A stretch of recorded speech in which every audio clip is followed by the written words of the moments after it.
A new ITV drama is telling the tragic story of hundreds of UK post office workers who were wrongfully accused of theft because of an IT error between 1999 and 2015. The British Post Office scandal is arguably one of the greatest miscarriages of justice in British legal history, with more than 700 people wrongly convicted of stealing, many put behind bars. And Lib Dem leader, Sir Ed Davey, who was Postal Affairs Minister when the Horizon software scandal was made public, claimed yesterday that he was blocked from meeting campaigners. I was postmaster, the minister for post offices for a short time, and I regret not doing more. I feel, to be honest with you, Matt, I was deeply misled by post office executives. Oh, is that a massive bus? And is he just driving it over people to protect his own skin? Oh, what's he doing? Is he reversing back over them again? Campaigning postmaster, though, Alan Bates, who you just saw on your screen earlier on, reportedly approached Davey in 2010, never got to meet him, as the Lib Dem leader didn't think the meeting would serve any useful purpose. Were you misled on that as well, Mr Davey? And post office workers are still fighting for justice a quarter of a century on. I'm joined now by journalist and author Michael Crick. And he's been leading the charge on highlighting some of the issues and the questions that Ed Davey has to answer. Look, Michael, talk me through why he has to answer these questions and exactly what those questions are. You know, imagine I'm Mr Davey here. Well, for a start, he is the leader of the Liberal Democrats, and at least officially, his party is fighting the election due this year to put him in number 10. And what happened back in the early teens, and that disgraceful letter that he wrote to Alan Bates, is really sheds a lot of light on his character. I mean, I don't know if you've read the letter, and I've retweeted it today on my personal Twitter feed, at Michael L. Crick, so people can see it there. It shows no sympathy to the problems that Alan Bates and his colleagues faced at the time and have faced ever since. It was clearly written by a civil servant, yet signed by him. And it just showed no judgment. It's weakness, actually. As a minister, he listened to his officials and decided he wasn't allowed to meet the post office sub-postmasters. He should have, a strong politician would have said to his officials, forget about that, I don't care what you say. I want to hear what these people say. I want to hear what Mr Bates says.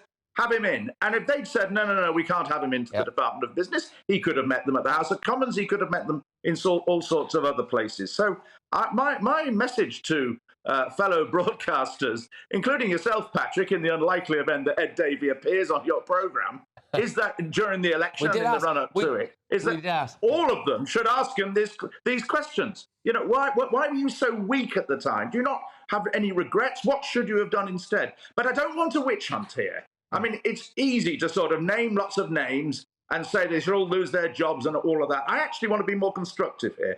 I want to know what fundamentally went wrong in this arm of British government. And let's not forget there was also a private company involved here, Fujitsu, who isn't being mentioned much, and they're still getting loads and loads of government contracts. I want to learn more about what went wrong and how we can resolve it, how we can stop it happening again. Yeah, indeed. So this letter that you mentioned there is Ed Davey. It says, thank you for your letter on the 20th of May. It's from Alan Bates, requesting a meeting. Since 2001, when the Royal Mail was set up as a public limited company, the government as its only shareholder, government has adopted an arm's-length relationship with the company so that it has the commercial freedom to run its business. The integrity of the Post Office Horizon system is an operational and contractual matter for the POL and not the government. Basically, he shoved it off. Now he's saying he took terrible advice. This is everyone's fault apart from his. Does this say a lot about the bloke who potentially, if we go the same way as the old coalition days, could well end up being our Deputy Prime Minister? He could end up being Deputy Prime Minister, I suppose. You're absolutely right there. And I think this letter, it really puts a big question mark over his fitness to hold public office. I mean, that letter, if I'd written that letter, if you'd written that letter, we would have said, dear Mr Bates, I'm extremely concerned to read about the allegations that you have been making about the behaviour of the Post Office and Fujitsu. Please, can you ring my office and come and see me? I mean, all he had to do is listen to Bates and take it from there, instead of which he blocked him. And because of that, the campaigners, the sub-postmasters, their campaign went on for a lot longer. It's still going on, of course.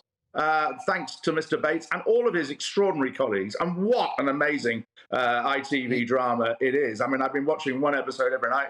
We've just finished watching the latest one. It really is an incredible story, and good luck to them. And my own personal regret is that as a journalist, I didn't pursue the story. So I'm at fault as well in a small way, because I felt, well, Private Eye were doing a great job as they were, and Computer Weekly were doing a great job, and I didn't want to be seen to be stealing their story. But I think on reflection, journalists too, the media too, should have focused a lot more on this, which is one of the greatest scandals, really, miscarriages of justice. But it's not the only miscarriage of justice that's gone on in government. I mean, there's the LIBOR scandal where more than a dozen people went to jail for offences which it now appears didn't really occur. Michael, it appears that the establishment was doing far worse. Yeah, let me just come in here quickly, because you made a really interesting prediction, actually, which I'd like you to bring to our viewers and listeners, which is unless Ed Davey gets out in front of this, which he now hasn't done, right? He now hasn't done that, OK? Yes.